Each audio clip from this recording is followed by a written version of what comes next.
Boa tarde! O DENIT inicia o programa de palestras online, o Enfoque BIM, que abordará os mais diversos assuntos do BIM. É um evento mensal que trará um pouco mais de conhecimento da aplicação BIM em infraestrutura e das evoluções da implementação da metodologia na autarquia. A intenção é observar os desafios e soluções, levando um ponto de vista realista de como nosso corpo técnico tem lidado com todas as dificuldades que são inerentes ao processo de implantação de uma nova metodologia. Hoje trazemos a engenheira, mestra em Estruturas e Construção Civil, Lissa Gomes Araújo, do consórcio STS-MEMP, que compartilhará seus conhecimentos a respeito do tema Pesquisa de Maturidade BIM, Metodologias e Case do DENIT. Passo, portanto, a palavra à profissional e desejo a todos uma boa palestra.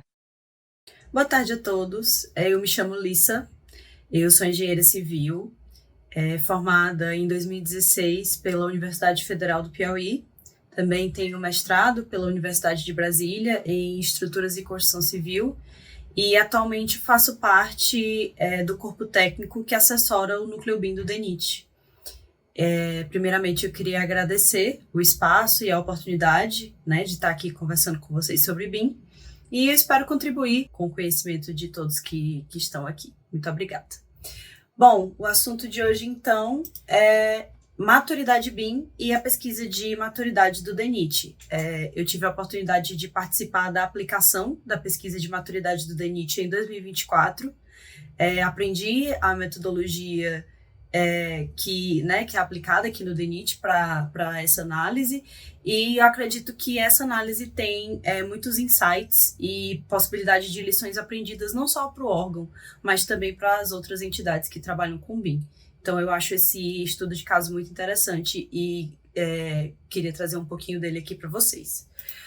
Então, nossa agenda consiste em um breve histórico do BIM. Eu vou explicar por que o histórico, eu acredito que o histórico é importante para a gente entender esse conceito de maturidade. Vou explicar um pouquinho da metodologia que é aplicada aqui no DENIT e também vou falar da pesquisa, que já é aplicada aí já desde 2021. E vou também direcionar um pouco da conclusão dessa palestra aqui para as lições aprendidas. Quais são as lições que podem ser extrapoladas desse conhecimento, Bom, então, lá o primeiro tópico sendo de histórico. Acho que esse conhecimento que eu vou trazer um pouco aqui já é meio que conhecido, pelos profissionais da área, mas vou trazê-lo da mesma forma, eu acho muito interessante. Antes do BIM, antes do AutoCAD, nós tivemos o surgimento, do desenho assistido por computador, lá, na verdade, na engenharia mecânica e na ciência da computação. A gente pode, talvez, datar esse surgimento aí pelo cientista da computação Patrick Harnett, e ele desenvolveu esse desenho automatizado por computador, a tradução aí de leve, já nos laboratórios da General Motors, E mais ou menos na mesma época, a gente tem também o surgimento dessa ideia de desenhar no computador.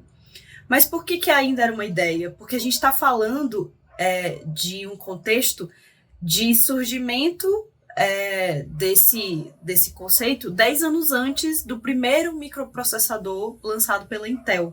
Um microprocessador que foi utilizado para calculadoras contábeis, aquelas calculadoras um pouquinho maiores, com display digital, mas que fazia a impressão do cálculo num rolinho de papel térmico, E, assim, percebam, a ideia ela surgiu muito antes da gente ter a tecnologia que a possibilitava. Mas isso é normal, porque a tecnologia realmente só surge depois que a gente tem esse conceito. Mas, percebam, a gente está falando aí da década de 60, década de 70. A gente ainda está falando de, talvez, fazer desenhos técnicos por computador, e ainda é um contexto de desenho técnico da mecânica, A gente tem, na verdade, o surgimento de um desenho voltado para a engenharia civil um pouco depois. Em 1971, que foi no mesmo ano que surgiu esse microprocessador da Intel, a gente tem o surgimento do Adam, que foi um programa considerado protótipo para o surgimento do AutoCAD alguns anos depois.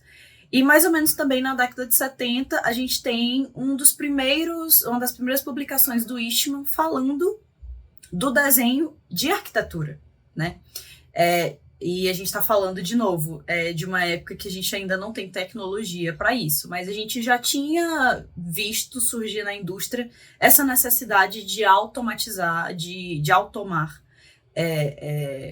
esse parte do processo de planejamento, né? E também, já nessa época, e aí eu trago realmente a pesquisa, não minha, mas do professor Gaspar e da professora Regina, de um surgimento de um conceito do BIM. O Eastman trouxe um conceito, aí na década de 80, de um Integrated Building Model, ou seja, um modelo integrado, a gente vai entender melhor, de dados, né? Integrado com informações. Então, perceba, a gente tem a ideia, mas a gente ainda não tem a tecnologia. A tecnologia veio em 1981, né, com o primeiro IBM, e logo depois com o surgimento do AutoCAD, realmente, que ainda é um programa altamente confiável e altamente utilizado na indústria da construção civil, né? O BIM, realmente, o conceito do BIM, a primeira vez que o BIM foi citado, foi escrito, foi publicado, foi em 1992. Então, a gente teve aí 30 anos para desenvolver uma tecnologia que acompanhasse essa ideia.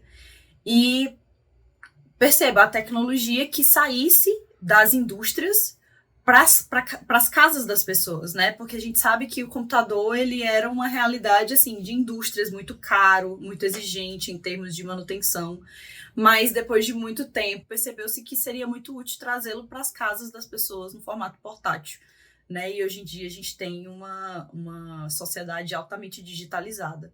E isso permitiu que a gente tivesse condição de fazer o BIM, porque o BIM, ele exige um processamento muito maior do que um microprocessador de calculadora, né? Mas foi isso que aconteceu.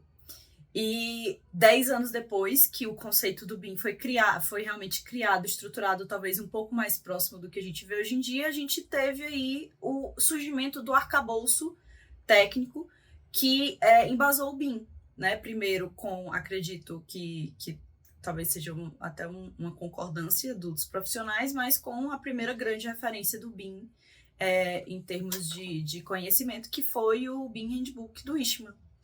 Então, a ideia que o Eastman teve 30 anos antes, agora ele estava realmente colocando de uma forma muito mais estruturada em papel. E mais ou menos nessa mesma época, mais ou menos um ano depois, tem o surgimento da metodologia de maturidade do BIM, que veio com o SUCA, né? E a gente sabe que o SUCA publicou vários artigos, né? E nesse esforço de publicar, ele talvez trouxe um conceito que, para mim, é o meu conceito preferido de BIM, porque ele é um conceito muito holístico. Assim, ele realmente abrange vários aspectos do BIM, que né, como a gente está vendo aqui, é uma metodologia de políticas, processos e tecnologias interagindo, né? Então, o BIM não é só o desenho. Eu falei muito de desenho aqui, falei muito da tecnologia, mas o BIM não é só isso. Ele é processo, ele é política também, né? Ele é regulatório. Então, ele é realmente muito mais do que só o desenho, muito mais do que só o computador. E ele é muito mais do que só o modelo. Ele é o modelo com dados, né? Então, é até mais fácil a gente falar isso hoje em dia, porque a gente está muito mais inserido num contexto de manuseio de bancos de dados, manuseio de inteligência artificial. Então, a gente entende muito melhor o que é um modelo que carrega dados, né? Então, assim, não é só um desenho, realmente, não é só uma representação gráfica. Assim, ainda não é um conceito perfeito. E por que eu digo isso? Porque o BIM, ele não deixa de surpreender, ele não deixa de mostrar que são muitas as possibilidades de um modelo com dados. E a gente não está falando só também de um modelo que nos permite planejar e desenhar, mas é um modelo que nos permite gerenciar um ativo. Então, não é só naquela fase de planejamento, é uma fase de gerenciamento que tem potencial de acompanhar todo o ciclo de vida daquele empreendimento, né? No caso da construção civil, a gente está falando de infraestrutura que pode durar aí de 10 a 100 anos, né? Dependendo do que a gente está falando. A gente pode estar falando de uma casa popular, a gente pode estar falando de aqui para nossa realidade, uma ponte metálica. Então, assim, percebam que é realmente uma junção de todo o conhecimento que a gente tem sobre aquele ativo no modelo, né? Então, deixou de ser só sobre planejamento na fase de implementação, né? A gente já viu também o BIM para criação, para realmente esse gerenciamento à distância, digitalmente, e para a junção de conhecimento a respeito não só do funcionamento do ativo, mas como esse ativo se comporta no meio cultural e político e de legislações. Então, assim, o BIM, o conceito do BIM ainda está mutável, né? E, assim, percebam, fazendo uma conclusão, né, por enquanto, de tudo isso que a gente viu até agora, é um conceito que já existe há muito tempo, mas que só agora a gente está tendo a tecnologia para realmente manusear e aplicar essa metodologia de uma forma que realmente nos dá muitas possibilidades e nos traz muito poder, assim, né? Mas é muito recente, muito recente. Tanto que, em termos de legislação, como a gente viu que faz parte do conceito do BIM, só muito recentemente para o Brasil também a gente teve aí um endosso público, né? Que foram os decretos que instauraram a estratégia BIM-BR. O primeiro decreto federal sendo de 2018, e ainda em constante evolução. Esse decreto em constante evolução já foi reescrito algumas vezes, né? E cada vez mais também o próprio poder público entendendo para que serve o BIM, como ele pode nos auxiliar, né? E também nesse contexto, nesse histórico que eu estou trazendo aqui para vocês, o próprio DENIT, como é que o DENIT se insere nessa história, né? E o DENIT está lá, no mesmo decreto que instaura a estratégia BIM-BR, o DENIT está como um órgão disseminador do BIM. Ele tem que disseminar o BIM na indústria, tem que disseminar o BIM principalmente nos empreendimentos públicos, né? E o decreto ainda é mais específico quando ele fala que é em relação a reforço e reabilitação estrutural de obras de arte especiais, que no DENIT é o programa ProArt, né? E aí, se você, inclusive eu não me aprofundei aqui, né? Porque, enfim, a gente ainda está contextualizando. Mas você consegue acompanhar dentro do DENIT desde quando esse decreto foi assinado e como é que o BIM está sendo implementado dentro do órgão. E especificamente em relação às ações que implementam o BIM no ProArt, a gente tem a Instrução Normativa 27, de 2021, e temos também outras portarias que instauram, por exemplo, o Núcleo BIM, que eu já comentei aqui com vocês, né, que é um conjunto de servidores que estão responsáveis pelas ações que vão implementar o BIM no DENIT, né? Mas percebam, o decreto, pelo menos a versão mais atual dele, é de 2020, 5 anos atrás. Então, assim, a gente começa a pensar como que a gente consegue falar de maturidade, sendo que o BIM realmente só se tornou oficial em 2020, né? E, assim, tá ficando cada vez mais sério, não dá mais para fugir. O BIM também foi citado, né, na nova lei de licitações, e aí quando a gente mexe com orçamento, a gente sabe que fica mais sério ainda, não que um decreto federal já não fosse sério, mas realmente, assim, o arcabouço legal está realmente se aprofundando e definindo melhor como é que esse BIM vai ser cobrado na esfera pública.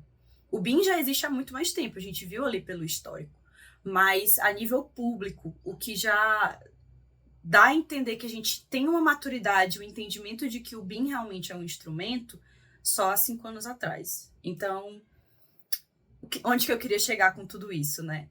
A gente tem a tecnologia, a gente está implementando o BIM com conhecimento técnico aí desde os anos 2000, mais ou menos, mas no Brasil desde 2020, oficialmente, assim, há uns 10 anos só no Brasil, a gente pode dizer que a gente está realmente prestando atenção no BIM e observando onde é que isso vai, né? 10 anos. Não sei se 10 anos para um país tão continental quanto o Brasil e para uma indústria tão heterogênea quanto a construção civil, que a gente sabe que tem sua própria cultura, seu próprio desenvolvimento. Não sei se 10 anos é o suficiente. A gente pode falar de maturidade? A gente pode dizer que a gente tem maturidade em BIM, nós somos maduros em BIM? Me abstenho. A realidade é essa. A realidade é que sim, nós vamos aplicando e vamos galgando esse conhecimento, com certeza. E mais maturidade, a gente vai ver que não é só adquirir o conhecimento e aplicá-lo. A gente vai ver que o conceito de maturidade, como o Suka planejou, vai muito mais além. E eu vou chegar lá, vou falar disso também. Mas, querendo ou não, se somos maduros ou não, o DENIT foi cobrado oficialmente para implementar o BIM, para disseminar o BIM. E desde essa época, desde a instrução normativa, desde o decreto federal, o DENIT já está mapeando, já está registrando como é que essa maturidade está se desenvolvendo no órgão. Então, se vocês tiverem a curiosidade de olhar no próprio site do DENIT, BIM no DENIT, você pode digitar no Google também e ir diretamente para essa área. Nós temos lá pesquisas de maturidade BIM no DENIT desde 2021. E aí você se pergunta, pô, mas você está dizendo que a gente talvez não tenha maturidade, você está insinuando isso? Foi isso que eu insinuei, realmente? Não me escondo da pergunta que eu trouxe. Você está insinuando que o BIM, que talvez nós não tenhamos maturidade, mas nós já estamos medindo? Sim, não é porque a gente não tem maturidade que a gente não deveria medir, pelo contrário, é importante que a gente meça justamente para a gente entender onde que esse conhecimento tem que levar, a gente medir para a gente saber o que tem que ser melhorado, o que tem que ser implementado. Então, acho valiosíssimo, essa primeira lição aprendida do DENIT, que é, olha, não sabemos onde estamos indo. Não estou dizendo que o DENIT está falando isso, tá, gente? Pelo amor de Deus. Isso aqui é minha visão profissional, minha mesmo. E tive a felicidade de aprender muito aqui dentro. Mas é isso, assim, talvez nós não temos maturidade, ainda estamos implementando, estamos vendo o que é que está dando certo, o que é que não está dando, mas já estamos medindo, já estamos sabendo, já estamos registrando. O BIM também é isso, registrar esse conhecimento, ter rastreabilidade e ter transparência. É para isso que o BIM veio, para a gente realmente se tornar responsável pelo que a gente produz. E isso já reflete até desde o começo aqui com a pesquisa de maturidade, tá? Então, fica aí disponível, se vocês não conheciam, nós temos esse retrato do DENIT aí desde 2021 em relação à maturidade BIM. E qual é a metodologia que o DENIT está aplicando? É uma metodologia muito similar à que o Suka propôs, tá? Lá desde 2009, o Suka tem uma série de publicações em relação à maturidade. Em relação ao BIM, de forma geral, não, mas em maturidade desde aí de 2009, e especificamente nesse trabalho que ele publicou que chama The 5 Components of BIM Performance Measurement, ele apresenta uma metodologia que é muito similar à que o DENIT aplica. E por que eu digo muito similar? Porque uma das primeiras coisas que o Suka advoga nesse trabalho que ele apresentou é justamente de que essa pesquisa de maturidade, ela tem que servir ao propósito que você quer. Ela tem que ser customizada para a sua necessidade. Então, ele sugere aí alguns passos. O primeiro deles sendo, você tem que saber se você quer aplicar sua maturidade a nível de organização, a nível de equipe, a nível de departamento. Você tem que saber realmente quem são as pessoas que você quer mapear, né? E aqui, gente, quem é da área de gerenciamento, quem é da área, quem é dessa parte de planejamento de construção civil, acho que concorda comigo quando a gente começa a ver essas coisas e fica, cara, isso não é novidade. A gente está falando de KPI, a gente está falando de Balance Scorecard, a gente está falando de SWOT, a gente está falando de vários métodos de gerenciamento aí que existem há muito tempo. Você tem que saber para que você está medindo, você tem que saber quem você está medindo, você tem que realmente, assim, você não mede por medir, você tem que ter um objetivo, né? E o Suka já está falando isso e propondo especificamente para o BIM, tá? Então, a primeira coisa que ele diz é, olha, escolha uma escala, que é o que chama de Organizational Scales, para você aplicar isso, tá? E depois, você pode aplicar também o que ele chama de granulidade. O que é isso? Se você está querendo descobrir sobre o BIM, você está querendo saber se as pessoas sabem de BIM, você está querendo analisar um BIM que você já sabe que existe, você está querendo uma certificação, uma auditoria, o que é? Então, Suka também já falou isso. para que serve essa maturidade, né? Você quer realmente ser certificado e dizer, olha, eu faço BIM, realmente. Ou você quer analisar, né? E isso é muito... Também, de novo, tá conectado com o objetivo, né? E depois de falar do nível organizacional e do nível de granulidade, né, que o Suka trouxe, ele traz 3 conceitos que eu acho muito, muito valiosos também para o que a gente está discutindo aqui. Ele traz o conceito de capacidade, de maturidade e de competência, tá? Então, capacidade é uma habilidade básica de você conseguir fazer alguma coisa de BIM, de entregar um produto BIM, de ter um entregável BIM, se você tem a capacidade de fazer isso. Mas a maturidade é a qualidade, repetitibilidade e o grau de excelência dessa capacidade. Ou seja, você pode sim entregar um produto BIM. Acho que, né, a gente tá com construção civil, a gente realmente assim consegue pegar esses produtos e encontrar esses standards, né, esses padrões e entregar de acordo com esses padrões. Mas o fato da gente entregar uma vez já é maturidade BIM? Entregou 2 vezes é maturidade BIM? Entregou 3 vezes é maturidade BIM? Tem que ter um nível de qualidade, tem que ter um nível de repetitibilidade, tem que ter um grau de excelência ali para você dizer se realmente é maduro em BIM. É lógico, gente, isso, né, tipo, o óbvio precisa ser dito, mas é o óbvio sendo dito. Maturidade é se você entrega aquele mesmo entregável, se você reproduz aquele processo com qualidade e com repetitibilidade, tá? E é isso, assim, talvez da primeira vez que você entregue BIM, não fique 100%, mas você vai aprender com aquilo e vai entregar de novo, e você vai crescendo em maturidade, tá? E isso está escrito, o Suka escreveu isso, e isso é muito importante, né? Porque a gente está medindo aqui para a gente entender esses resultados da pesquisa de maturidade, tá? E aí a gente pode até traduzir melhor esses conceitos aí, né? Ele chama, inclusive, a maturidade de a extensão da habilidade. Até quando você consegue, como você consegue aplicar essa capacidade, né, essa capabilidade. E aí a gente traz a organização também, esses conceitos que ele falou, essas medidas, essas formas de medição, como é que elas se aplicam numa pesquisa de maturidade, né? Então, nós temos o conjunto de competências, né, que são essas capacidades, essas habilidades de BIM, e para cada uma dessas capacidades que você elencou que são importantes para a sua organização e para a análise que você quer fazer, para cada uma dessas capacidades, qual o nível de maturidade que você tem em relação a essas habilidades, né? É basicamente isso que o Suka propôs. E ele propôs que essas capacidades, essas habilidades fossem divididas em 3 tipos de conjuntos, né? Nós temos tecnologia, processos e políticas, que tem a ver, de novo, com aquele conceito do BIM que ele apresentou lá no início, né? Dentro de tecnologia, a gente pode falar de software, de hardware e de dados, e networks, né? E de processos, a gente pode falar de recursos, de atividades, de fluxo de trabalho, produtos e serviços.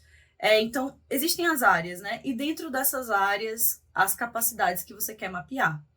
Políticas da mesma forma, a gente pode falar de controles, de contratos, né, de orientações, de regulações. Então, o Suka, no meu entendimento, ele tentou ser o mais holístico possível, trazendo todos esses conjuntos de capacidades que se amarram com o conceito de BIM, que ele trouxe lá no início, né, dos trabalhos dele.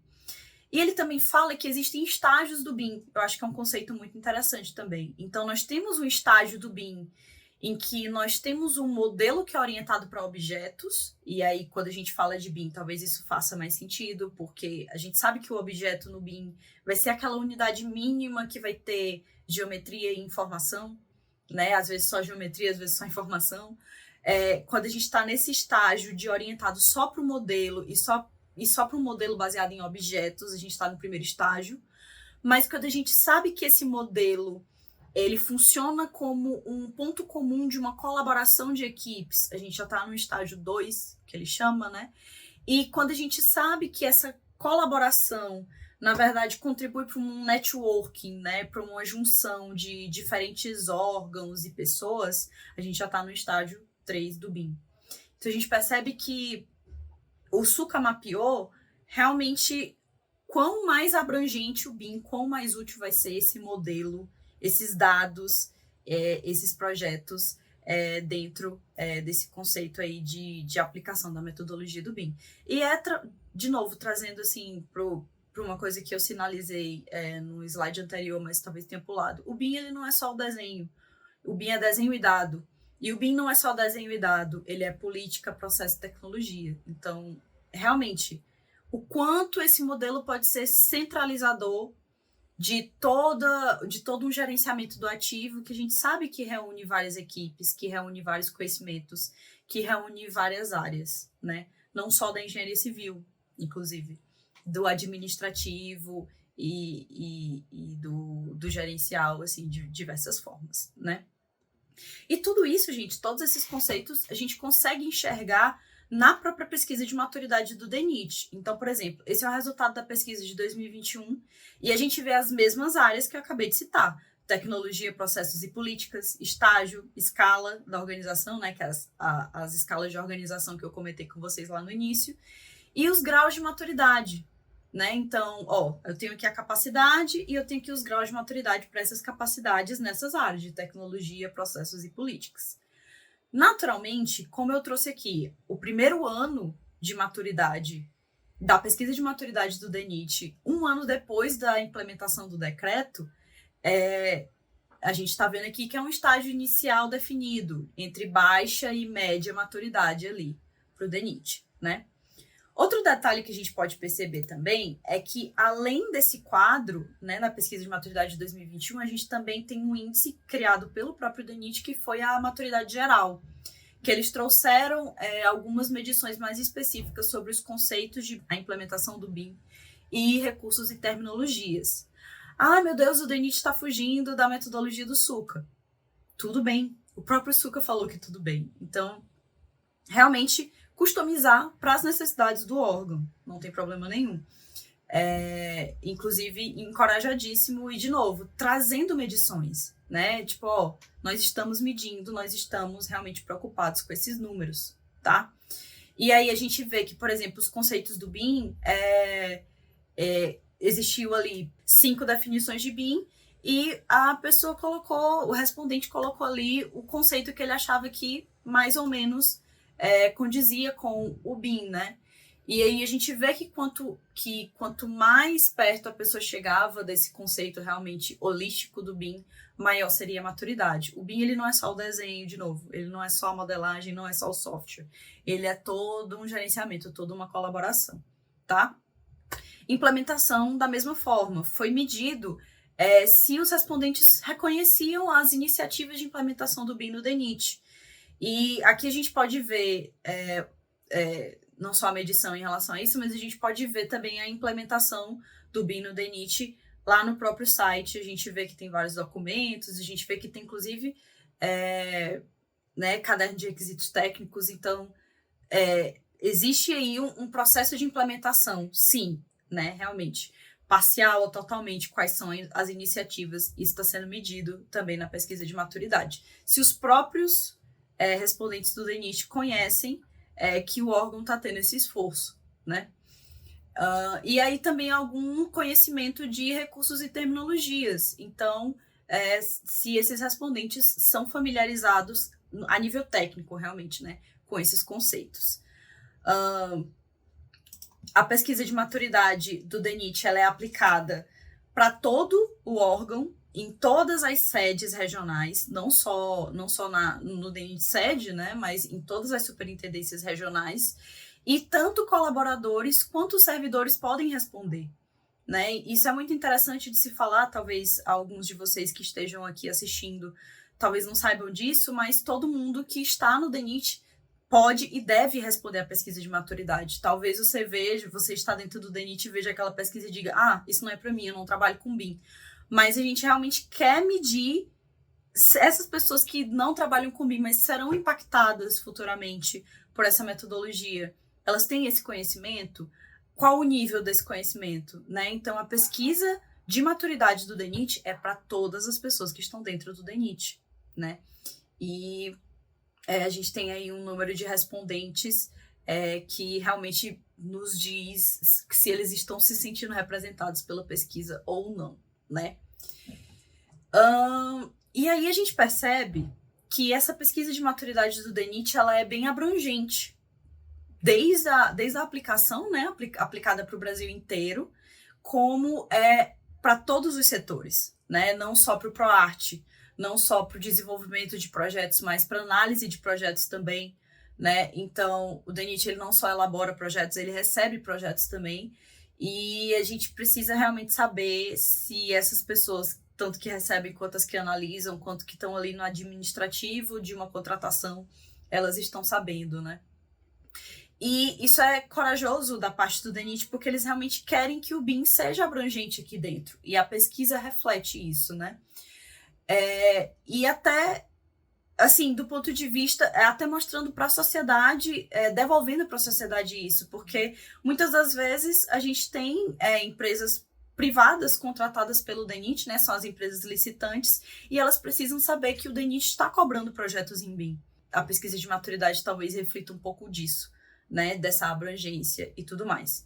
Então, lições aprendidas aí, né, foram, e aí eu trago também algumas discussões internas que a gente teve aqui aplicando essas pesquisas, né. Quem são essas pessoas que o DENIT está medindo? Eu já falei um pouco para vocês aí dessa visão que o DENIT tem, né, de realmente ser abrangente, de realmente estar medindo todos os servidores e todos os colaboradores são impactados pelo BIM, né.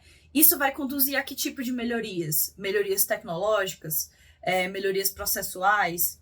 Então, por exemplo, muitos dos questionamentos da pesquisa de maturidade em relação a conceitos levou ao entendimento do órgão de que era necessário fazer capacitações internas para os próprios servidores aqui do DENIT.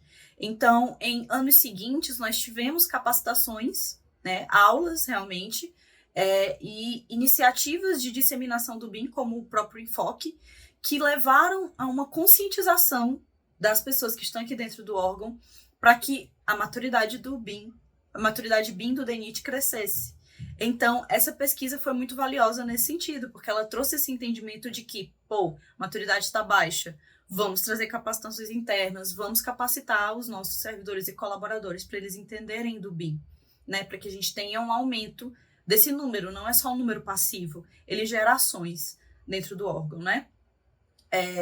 E a conscientização também dessas pessoas, para que elas continuem respondendo às pesquisas, né? Inclusive, a gente trouxe questionamentos do tipo, por exemplo, inclusive isso é visível no site também. A pesquisa era feita em 3 ciclos, né? Então, eram muitas perguntas, eram muitos elementos sendo medidos. E aí, em algum ponto, a gente se perguntou, será que a pesquisa está cansativa? Talvez por isso nem todas as pessoas estejam respondendo. A gente tem uma média aí de 100, 150 respondentes para os 3 ciclos de pesquisa desde 2021. Talvez a pesquisa esteja longa demais, se a gente concentrar um pouco mais as perguntas e as pessoas têm mais aptidão para responder, o que está faltando, né, para a gente engajar mais desse público? Né? A gente precisa realmente medir tudo isso que a gente está medindo, a gente precisa saber que softwares a gente está trabalhando, se a gente vai só analisar projeto. São perguntas que a gente se fez internamente, né? Inclusive, são perguntas que alteram a metodologia da pesquisa de maturidade. E aí a pergunta final que isso levou foi: nós estamos medindo maturidade no DENIT já há 4 anos. Se a gente mudar essa metodologia, os números vão continuar sendo comparáveis? Então, até para mudar a pesquisa de maturidade, você tem que fazer questionamentos, você tem que ter um feedback, né? Então, você tem que tornar a metodologia a seu favor, trazer essa metodologia a seu favor. Se eu mudar a metodologia, ela vai continuar me servindo, eu vou continuar conseguindo comparar essas coisas a longo prazo? Tudo isso são perguntas que a gente se faz internamente enquanto a gente aplica essa metodologia aqui. E eu acho que é muito importante que essa pesquisa retroalimente as iniciativas dos órgãos. Então, quem aí está pensando em implementar a pesquisa de maturidade, ela tem que servir para alguma coisa, né? Fica aí. E também uma outra questão que foi discutida aqui internamente é se a pesquisa de maturidade é para conscientizar também, quais as outras ferramentas que a gente pode utilizar nessa conscientização, né? E a gente viu que existem aí muitos, a gente encontrou, né, algumas iniciativas que eles chamam de individual assessment, ou seja, testes que as pessoas podem fazer e que dão feedbacks imediatos para elas para essas pessoas que estão respondendo saberem imediatamente se elas têm conhecimento de BIM, uma espécie de quiz, né? Você faz ali um quiz. Então, existem essas ferramentas online. Esse BIM Profiler, ele é para empresas especificamente, então você consegue aí ter um resultado para sua empresa, você não precisa criar sua metodologia, existem metodologias online que você aplica, talvez você não tenha tanto domínio assim quando você está respondendo essa pesquisa da própria metodologia, mas você tem ali um resultado que talvez te sirva, né? E também tem testes individuais, né, que trazem realmente uma conscientização para esse profissional autônomo ou para esse profissional que não tem acesso a uma pesquisa de maturidade estruturada, né? Então, as próprias pesquisas abertas ao público, elas funcionam como conscientização, como assessment, como medição, né? Então, a gente se questionou aqui internamente também se isso seria valioso para o DENIT. Questione se você também, se isso seria valioso para sua empresa, né? Então, existem essas ferramentas online. E, de novo, gente, existem várias metodologias para você aplicar uma pesquisa de maturidade BIM, né? Você tem que saber realmente o que interessa para você, o que você quer medir, né? Você quer que as pessoas vejam o BIM de uma forma mais